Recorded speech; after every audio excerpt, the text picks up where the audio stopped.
AP, Andhra Pradesh నిరుద్యోగులకు కూటమి ప్రభుత్వం తీపి కబురు. త్వరలో 20 నోటిఫికేషన్లు రాబోతున్నాయి. దాదాపుగా 99,000 ఉద్యోగాలు మన ముందుకు రాబోతున్నాయి అంటూ న్యూస్ వచ్చింది ఫ్రెండ్స్. ఆ ఉద్యోగాలు ఏంటంటే ఎడ్యుకేషన్ డిపార్ట్మెంట్లో 10,000, పిఆర్లో 26,000, మున్సిపల్లో 26,800, అగ్రికల్చర్లో 3,000, రెవెన్యూ డిపార్ట్మెంట్లో 13,000, స్కిల్ డెవలప్మెంట్లో 4,200 ఉద్యోగాలు.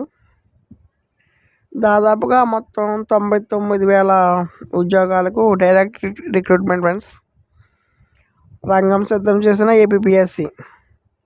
ఉగాదికి జాబ్ క్యాలెండర్, ఆ తర్వాత ప్రకటనలు. ప్రభుత్వ శాఖలో ఖాళీల భర్తీకి ముహూర్తం ఖరారు. ఇప్పటికే 157 శాఖల్లోని ఖాళీల వివరాలు రెడీ. ప్లీజ్ ఫ్రెండ్స్, నా ఛానల్ నచ్చితే సబ్స్క్రైబ్ చేయండి ఫ్రెండ్స్. Thank you.